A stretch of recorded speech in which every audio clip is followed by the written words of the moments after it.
Olá, gente. A história por trás da música de hoje traz a história de uma banda brasileira. E quando se fala em banda brasileira, voltemos aos anos 80. Por quê? Foi um ano fértil para a música brasileira, né? Isso principalmente para o rock Brasil, né?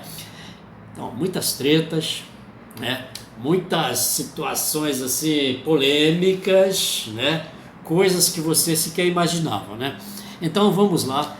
Nós vamos falar da história de uma banda de Brasília. Eu acho que você já sabe quem é, né? Então, vem comigo nessa viagem. Então é isso aí. Em 1981, existia em Brasília uma banda chamada Aborto Elétrico. O nome da banda era Aborto Elétrico, né? Era formada por Renato Russo, dois irmãos, né? Flávio e Felipe Lemos e o outro Ico Ouro Preto, que era irmão do Dinho Ouro Preto, né? Do Capital Inicial. Bom, essa banda, esse pessoal vivia meio que em choque um com o outro, né? Aborto elétrico e tal, vivia meio às turras. Aí o que acontece? Eles, tanto é que um dia lá, durante a apresentação deles, o Renato estava cantando aquela música Veraneio Vascaína, Veraneio Vascaína, me esperando na esquina. A história do veraneio, que ficava na patrulha, que ficava, patrulha não, né? Ficava na esquina esperando a galera para dar um bote ali, né? Pô, era o veraneio, aquele camburão deles lá cabia pelo menos 10. E se forçasse a barra, cabia uns 13, 14 ali, na forçada ali, né? Cara, hoje em dia as patrulhas são tudo confortável com ar-condicionado, e se você botar umzinho lá dentro, corre o risco da polícia perder como é que chama lá, a licença para ser polícia. As coisas mudam, né, meu? Modernidade, é isso. Bom, resumo, né? O cara estava cantando essa música e errou a letra. Aí quando errou a letra, o Felipe, baterista lá, de lá de onde ele estava mesmo da bateria, pegou aquela baqueta, sabe aquela baqueta? Aquela madeirazinha pesada pra caramba, que aquilo acho que é feito, madeira daquele lá é feito especialmente para aquele negócio, dura pra caramba, o baterista conhece bem aquilo. Pegou aquela madeira lá e meteu lá no Renato Russo, cara. Porra, deve ter doído, né? Porque uma pancada daquela lá, uma baquetada daquela lá deve doer bem, né? Deve ter machucado. A Renato já estava meio pá, e aí a situação ficou mais crítica ainda. Passou-se alguns dias, eles estavam lá no ensaio, aí o Renato me aparece lá com a música Química. Eu acho que é Odeio Química, Química, e acho que o cara também odiava Química, assim como eu odiava Química quando eu estudava. Eu sei que você também odeia Química, odiava e odeia Química até hoje. Então o que acontece? O cara não gostou da música, saiu xingando, essa música, não sei o quê, pá. Aí, pô, aquela confusão toda, largou tudo. Aí o Renato já estava de saco cheio, já era final de 81. Chamou a galera lá, falou, calma, não quero mais não, acabou, vamos dividir aqui, fica com uma parte, a gente fica com outra e tal. Aí os irmãos lá se reuniram lá com o Dinho Ouro Preto e formaram o Capital Inicial. Enquanto o Renato chamou lá o Bonfá, Marcelo Bonfá, chamou o Paulo Paulista, Paulo Guimarães, que também era conhecido como Paulo Paulista ou PP. Chamou o Eduardo Paraná, né? Ou seja, tinha um paulista e um Paraná nessa banda. O Eduardo Paraná, que também ficou conhecido como Cadu Lambach. Então juntaram essa galera aí e formaram. A apresentação deles, depois de alguns ensaios, de apresentações menores, a apresentação mais importante deles aconteceu na cidade de Patos de Minas, eu acho que ali perto de BH, por ali, né? Num festival chamado Rock no Parque. Então eles, na realidade, quem tinha sido convidado para esse festival era lá o Aborto Elétrico, né? Só que o Renato foi nos caras lá, deu uma ideia, o Aborto Elétrico infelizmente deu curto, estourou a válvula lá, queimou tal, não existe mais, deu curto geral lá, acabou não ter. Tem Legião Humana, tá? Aí os caras aceitaram, eles foram lá, deram conta do recado, deram o recado, só que logo em seguida, o Paulista e o Paraná resolveram, deu linha na pipa, saíram da banda, pediram demissão, saiu, né? Como diz no interior do estado do Rio aqui, picaram a mula.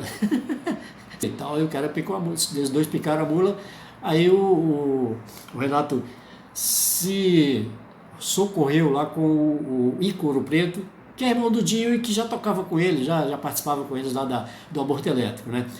Aí veio, fez essa composição lá com o Marcelo Bonfá, né?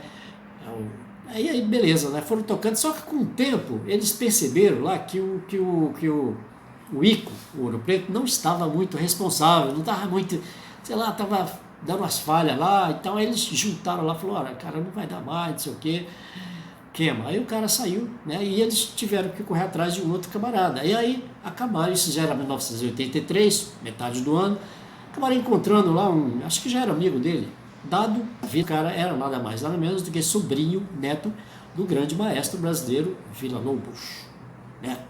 Quem sabe um pouco da história do Brasil já ouviu falar em Villa-Lobos, né? Grande maestro, conhecido internacionalmente, tá?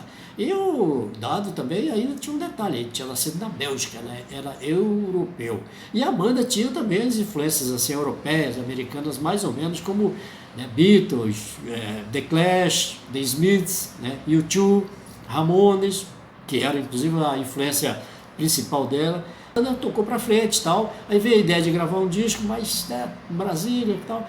Aí apareceu o Herbert Viana, que já tocava no Paralamas, né? E já tinha feito sucesso com Odeio Química, Química, Química. Você se lembra muito bem disso hoje. Você que nasceu ontem não lembra não, mas quem nasceu um pouquinho antes, lembra bem de Odeio Química, Química. Bom, resumo da história. O Herbert tinha material, gostava muito do Renato e tal, levou o material para o Rio, para ver se a gravadora apoiava lá uma gravação de disco dele e tal. Aí eles também vieram, conversaram, aí não deu certo nessa primeira vez, né? Aí continuaram insistindo. Quando foi em janeiro, não, fevereiro de 1984, finalmente assinaram o contrato lá com a EMI Odeon, eu acho que é assim que fala, né? E partiram então para a gravação do disco, né? Foi em fevereiro que o contrato foi assinado, aí começaram a se preparar, só que aí aconteceu um negócio, bem no meio do ano, né? Tava tudo ok, o Renato Russo de repente resolveu o quê? Eu acho que ninguém te contou isso, né? Se não te contou, eu vou te contar em primeira mão. Ou talvez você já tenha ouvido falar e não tenha se lembrado disso. Resolveu cortar os pulsos, meu amigo, tentar suicídio. Acredita nisso? Pois é. Lembra disso? Talvez você não lembre. Mas se pegar aquelas revistas de fofoca dos anos 80, vai estar tudo lá, né? Então, a situação ficou um pouco complicada, mas eles se recorreram do outro camarada que já tocava com eles, de vez em quando, que era o Renato Rocha, que já dava um apoio para eles sempre lá, né? O Renato Rocha veio, fez lá, porque era baixista, guitarrista e tal, fez lá um apoio e tal. Aí foram para o estúdio exatamente no mês de outubro de 84, outubro, novembro, dezembro, janeiro, o disco já estava pronto. Aí já foi para o mercado, né? E disco de respeito, né? Porque vendeu naquele ano e depois continuou vendendo 550 mil cópias, né? O primeiro disco deles, um disco de uma banda desconhecida, né? Isso basicamente deve girar por aí em torno de 2,5 discos de ouro. Deve ser, acredito que 200 mil cópias, né? Acho que já era disco de ouro na época, não sei bem. Mais ou menos isso. Mas aí, né, teve algumas músicas interessantes, como eu não vou poder tocá-las aqui porque porque eu não posso, né? A gente pode até falar da banda, falar do cantor, da banda, da música, mas não pode tocar aqui, né? Isso é burocracia aqui do sistema. Então o que acontece? Você já ouviu falar em Será? Só imaginação, será que... Você já ouviu, com certeza.